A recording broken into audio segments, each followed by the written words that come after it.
So I set out to kind of do a little video about this car, the Abarth 500, and god damn it, it's hard. It's kind of like being asked for a class project to describe something as a thought exercise that nobody else has described before. It's a very personal sort of thing, and you have to do some real soul searching. So here's my take on it. From a high level, from a high view, from a bird's eye view, it's a little car. It's an economical car. It's technically a four-seater. It's a hatchback. Apparently it has some utility that I have yet to see. It's made by a company that for some time has had a few albatrosses around its neck, both financially as well as mechanically. And on paper, it is those things. It competes with the Mini Cooper, the Toyota Yaris, and I'm talking about the 500 generally, not the Abarth. Possibly the Fiesta, although the Fiesta has four doors. I guess it would compete with whatever Volkswagen's smallest offerings are. It would also compete with the Mirage. It would compete with potentially the Micra, and that's it at a high level. But if you zoom in, it's interesting.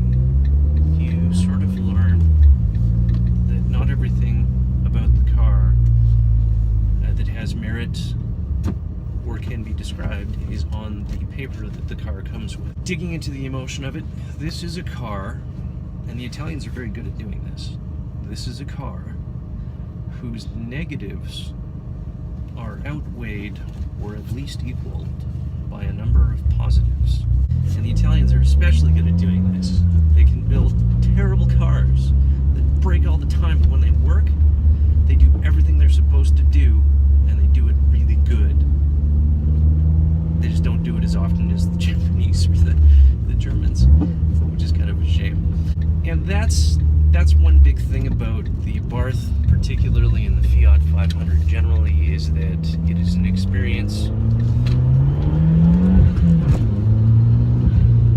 that will make you smile, and it will, for the most part, through its positives, erase the fact that you will be replacing strut top mounts every 20,000 kilometers, or the fact that the cabin rattles, or the fact that the radio doesn't necessarily do Bluetooth at all without an add-on which you stick onto your dash. The performance of the car, although not as quick as a Fiesta ST or a Mini Cooper,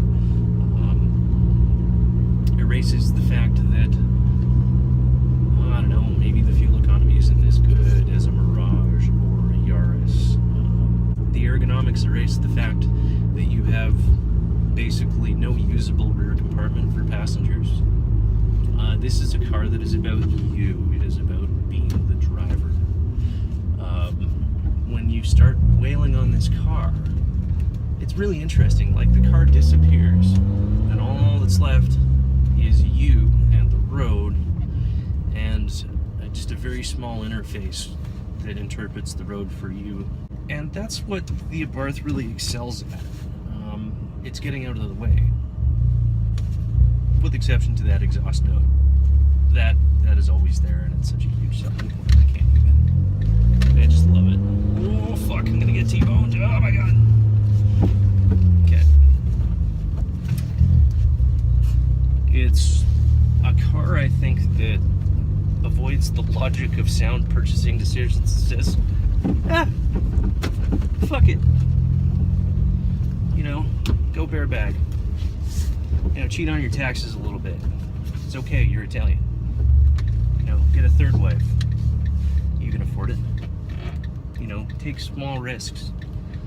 Maybe an extra $20 in the slot machine. That's what this car sort of is in its essence. It is not a sound decision, but it's not a bad decision.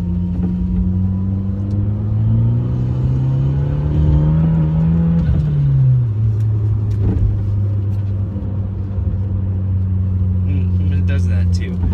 I'm borderline autistic, and even I smile when I get on the Go Tap with this car. Because it's more than the sum of its parts. It's more than a competitor to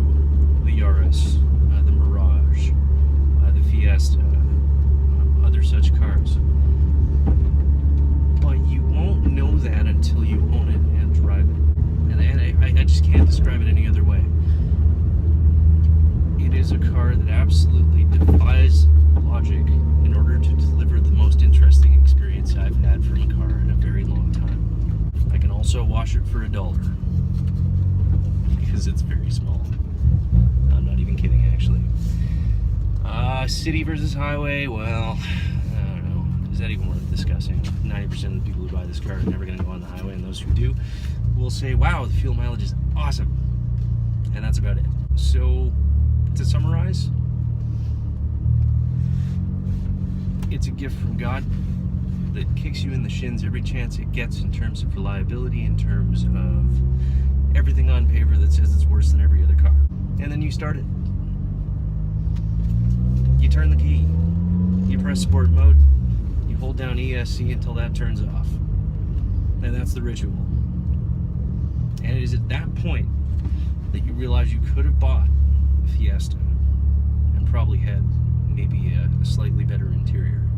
You could have bought a Mirage and had amazing fuel mileage. You could have bought some sort of Volkswagen, and then they would have just bought it back. You could have bought any of a number of other cars, but you wouldn't get that sound. You wouldn't get the car just getting the fuck out of your way when you're driving the piss out of it. You would not get the looks of everybody, and I mean that. This car, for whatever reason, it's so small, it has such a small profile, but this thing snaps more necks than the Fiesta ever did, certainly ever than the Taurus did, my old 190 AMG. It turns heads, probably maybe because people are sort of expecting parts to fly off at any given moment, or maybe it's just the sound. It's not supposed to come from something this small. So you get that. And yeah, that's basically it. That's my ramble on the first 2 weeks of ownership and what I think of the 500. I hope it's been informative to you. I said it's certainly been enjoyable for me to film. And yeah, have a great night. Thank you very much.